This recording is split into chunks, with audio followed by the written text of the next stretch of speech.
De volta com a Justiça e Trabalho de hoje, eu estou conversando com o advogado Alex Gurgel, aqui do Rio Grande do Norte, conselheiro seccional da OAB aqui no nosso estado.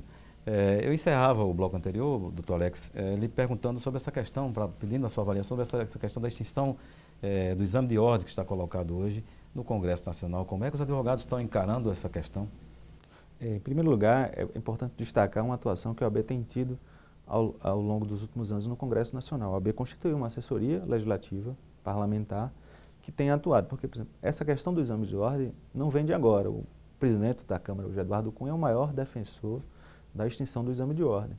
E isso é um desserviço à cidadania, à população e ao próprio conjunto de advogados, porque a extinção do exame de ordem, por si só, vai trazer uma situação que vai denotar uma perda de qualidade na qualificação dos profissionais que atuam na advocacia.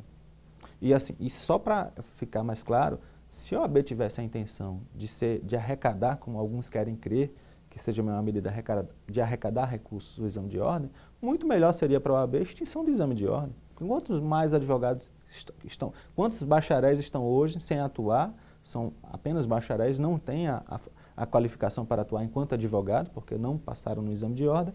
O quantitativo disso, hoje, são milhares no Brasil que estão nessa situação. Então, estaríamos a arrecadar mais, a ordem arrecadaria mais. Então, na verdade, é isso. O Eduardo Cunha tentou várias vezes na legislatura passada, através de escambo em medidas provisórias, se votar uma medida provisória, uma atuação de uma matéria totalmente diversa disso, e ele colocava uma emenda de escambo para tentar colocar, de contrabando, na verdade, para tentar extinguir o exame de ordem. E essa semana nós tivemos a infelicidade de, numa comissão da Câmara Federal, termos um projeto que defende a extinção. A OAB vai continuar nessa luta em defesa do exame de ordem, porque entende que é o melhor para a cidadania brasileira. Mas é um novo projeto ou que já vinha sendo colocado bastante? Já existia um projeto, né, e agora ele deu um andamento na condição de presidente da Câmara, ele deu a celeridade a um processo numa das comissões da Casa. E a OAB Nacional tem levantado já qual a possibilidade de aprovação desse aí? A OAB Nacional é contra a questão do exame. Todas as seccionais já se posicionaram.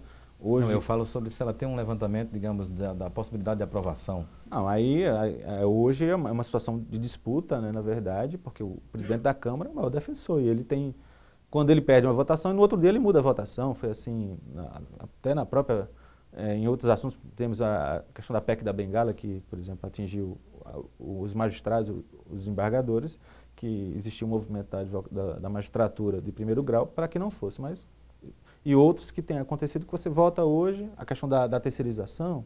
Então, assim, você vota e quando perde você vai lá e muda, faz uma nova votação para adequar o seu desejo. Desejo, do caso, do presidente da Câmara, né? Muito bem, doutor Alex, voltando aqui para a Justiça do Trabalho, algumas modificações das normas que regulamentam o mundo do trabalho foram aprovadas e colocadas recentemente para a sociedade brasileira, né? Como, por exemplo, a nova lei do trabalho doméstico, né? Digamos, as mudanças no CPC que estão aí. Como é que os advogados estão encarando essas mudanças? Olha, a questão da lei do empregado doméstico é um resgate da cidadania, tirou o Brasil do atraso, né? Corresponde aos avanços que tem no mundo. Não se poderia admitir termos ainda, em pleno ano 2015, trabalhadores ainda sem os direitos básicos no seu labor. E assim, mas um dos destaques que eu entendo, Manassés e telespectadores, é a questão da lei do recurso de revista. Eu acho que foi um instrumento muito importante, consolidou as súmulas que já existiam no TST, transformou em lei, que eu acho que poderia ter sido feito, era o melhor caminho para a questão da terceirização, mas não foi assim que foi encaminhado. Mas essa questão da lei do recurso de revista vai criar uma possibilidade de termos uniformidade na jurisprudência, tanto nos regionais como o TST vai conseguir, já que tem um dispositivo que trabalha a questão da uniformização da jurisprudência. O senhor falou em terceirização, a terceirização também é um outro aspecto bastante discutido, né? Nós temos uma situação singular, né? Nós tivemos diversos ministros do Tribunal Superior do Trabalho se manifestando contra a terceirização da atividade fim, porque essa matéria já está bem trabalhada na súmula 331 do TST e em outros arcabouços. Então, por que não fazer em relação à terceirização o que foi feito, por exemplo, na questão da lei do recurso de revista? Eu creio que seria o melhor caminho para quem atua na área de justiça e trabalho. Os próprios ministros deixaram isso claro, a própria OAB Nacional tomou uma posição sobre essa matéria, na defesa disso, através da Comissão de Direito Sindical e do advogado trabalhista. Até porque essa súmula existente com relação à terceirização são documentos, digamos assim, que ao longo da história foram amplamente discutidos e aplicados no direito, no processo. É um amadurecimento do que aconteceu, uma consolidação dos entendimentos dos regionais que combinou com a súmula 331 do TST. Doutor Alex, o senhor já falou, mas reforçando agora em sua opinião, quais os principais projetos hoje que os advogados ou a própria OAB tem que discutir nesse momento para a melhoria do exercício da advocacia? Olha, a luta da OAB é diária, cotidiana. Nós estamos, por exemplo, agora no mês do advogado, que também é o mês do magistrado. Desde logo, meus parabéns aos magistrados e magistradas, também no dia 11 comemoraram o seu dia. Assim como aos colegas advogados, meus parabéns pelo dia 11, a todos nós. E a OAB tem buscado qualificar, criar estruturas para possibilitar a melhoria do atendimento ao advogado, seja na seara. Está se fazendo uma sede nova para atender a comunidade jurídica potiguar, porque nós temos uma sede que é tombada, não pode ser mexida na sua estrutura e ela não atende mais. E o eixo jurídico da cidade mudou para cá. Os tribunais, o complexo judiciário funciona todo aqui em Lagoa Nova, onde estamos aqui nesse momento. Então, assim, a OAB veio mais para próximo para possibilitar que o advogado tenha uma melhor atenção. Criou-se também a Casa do Advogado nesse último ano, que funciona aqui em frente à Justiça Federal e o Fórum Seabra Fagundes. E temos nas subseccionais ampliadas, subseccionais como agora a Goianinha foi criada, para dar um maior suporte, reativando salas de advogados em vários lugares, propiciando a qualificação e a coisa, mas também na defesa das prerrogativas. A OAB tem dia a dia buscado e defendido as prerrogativas do advogado, que é um direito que o advogado tem de atuar, de ser resguardado no seu exercício profissional. Doutor Alex, a OAB, enquanto instituição, os advogados brasileiros têm sido determinantes em vários momentos políticos vividos pela sociedade brasileira, pelo povo brasileiro. Nos dias de hoje se vive um momento particular de grandes discussões nacionais, né? Como os advogados, ou em sua opinião, como interpretar esse momento, né? Olha, a OAB, como já dito no nosso próprio artigo 44, inciso 1 do Estatuto, é defensor intransigente da democracia. Onde estiver a defesa da democracia, a OAB estará. Ela fez isso quando lutou pelas diretas já, ela fez isso quando lutou pelo restabelecimento do Congresso Nacional, ela fez isso quando da Assembleia Nacional Constituinte. Então, assim, o histórico da OAB fala por si. Se vamos observar, esse ano foi feita uma pesquisa nacional e a OAB está entre as 3 entidades com maior credibilidade junto à sociedade. Porque a OAB faz esse trabalho de defesa não só da democracia e dos advogados. É tão importante essa situação que quando o advogado faz praticar o seu último ato, antes de se habilitar legalmente como advogado, que ele tem que prestar o compromisso.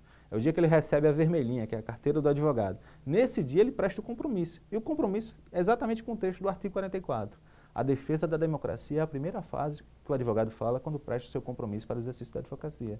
Então, onde estiver a democracia, a defesa da democracia, certamente a OAB estará junto. Porque o partido da OAB é a Constituição da República Federativa do Brasil. E, historicamente, hoje defender, digamos assim, a democracia, né? Sair em defesa da democracia, traduzindo em miúdos o que significa nesse contexto histórico em que estamos vivendo. É o fortalecimento das instituições, a defesa das cláusulas pétreas, a defesa da segurança jurídica para que a gente possa atravessar essa crise econômica, essa crise política e possamos retomar o desenvolvimento. É com esse sentido, com esse sentimento que a OAB caminha e luta dia a dia. Muito bem, doutor Alex, nós estamos chegando aqui ao final do nosso tempo de programa. Nós desde já agradecemos em nome da presidência do tribunal a sua presença, a sua gentileza, então, em comparecer aqui tão solicitamente ao nosso programa.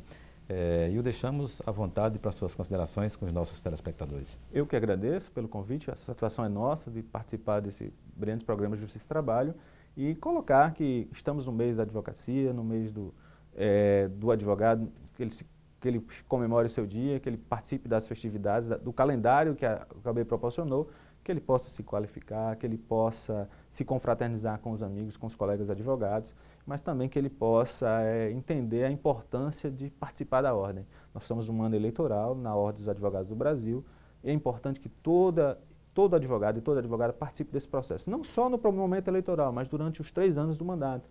Porque é importante que o colega participe das reuniões do Conselho Seccional, que acontece na primeira e terça-feira, quinta de cada mês. É uma reunião pública, participe das audiências públicas que são realizadas para tratar de mais diversas matérias, como a matéria criminalista, a matéria trabalhista, todas as searas. Nós temos ramos no direito que têm especificidades. Nós temos o ramo do direito do trabalho, estamos aqui num Tribunal Regional do Trabalho. Nós temos diversos advogados que atuam basicamente na advocacia trabalhista. Então, assim, existem especificidades na atuação do advogado que é importante que o colega, e tem situações que dizem respeito a todos nós, que os colegas participem, contribuindo para que a OAB possa ser cada vez mais fortalecida e possa ser essa defensora da democracia e das prerrogativas do advogado e da advogada. Muito obrigado pela sua presença aqui no nosso programa. Bem, telespectadores, nós conversamos hoje com o advogado Alex Gugel, conselheiro seccional aqui da OAB no Rio Grande do Norte. Contatos com a nossa produção podem ser realizados pelo telefone 84 40 06 3081 ou pelo e-mail ccs@trt21.jus.br. Agora você fica para encerrar o programa com o Profissão Artista. Um abraço a todos e até o nosso próximo programa. Até lá. Olá, gente. Me chamo Sérgio Groove. Aos 13 anos eu tive o primeiro contato musical através de meu irmão Ailton, que me apresentou o violão, e a partir daí ele queria compartilhar comigo esse conhecimento, e dentre vários amigos, tanto meu irmão Ailton como um grande baixista chamado Deca, aí ele me levou na casa desse Deca, que foi o primeiro contato musical realmente que eu senti que a música tinha realmente um poder de conquista. Foi quando eu vi esse meu amigo tocando o contrabaixo com 13 anos. Lá no meu bairro, no Igapó, onde já moro já há mais de 30 anos, eu toquei muitos barzinhos, fiz muito barzinho com meu irmão. Assim que eu comecei a tocar baixo, também já toquei em todas as bandas de baile que na época, na 93, 92, elas estavam em alta tensão, assim, que era o circuito musical, que era a Banda Feras, que era o Grafite, que era os Terríveis, Banda Montagem. Essas bandas todas na época, 93, 94, eles eram, assim, ó concurso aqui na cidade de bandas realmente que tinha uma linguagem bacana, tocava um pouco de tudo, e isso fortalecia a gente como músico, né? E aos 15 anos eu gravei o meu primeiro CD instrumental, intitulado de Brincando com os Dedos. Foi onde eu comecei realmente procurar as técnicas, buscar melodias, procurar conhecimento, ouvir muita coisa, para dar esse recurso que eu consigo ter hoje sonoro no meu instrumento. A partir de 2005 para frente, realmente eu comecei a fazer a minha carreira solo como baixista, e eu comecei a representar a nossa cidade em muitos lugares e até fora do país também. Também tive uma grande conquista na vida, que foi conhecer um pouco da música americana, e tive a sorte também de me encaixarem para dar aula na Berklee School of Music, que é uma universidade maravilhosa nos Estados Unidos, que é referência mundial. Eu tive contato com pessoas que me levaram até alguns festivais lá nos Estados Unidos, e a partir desses festivais os contatos começaram a acontecer, e o intercâmbio de outros países, isso dá um fortalecimento no nosso conhecimento, né, na nossa cabeça, e a gente pode, hoje em dia, estar podendo dividir isso com todo mundo. Então, basicamente, a minha carreira, ela está 25 anos, 4 CDs gravados, 4 DVDs gravados, e eu já estou fortalecendo a ideia de, esse ano, já gravar um novo DVD, entrar 2015, terminar 2015 com a gravação desse meu DVD novo aí. Valeu, galera! Eu me chamo Sérgio Groove, morador do Igapó, nascido em Natal, essa cidade linda. Sou potiguar com muita honra e sou artista do mundo.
So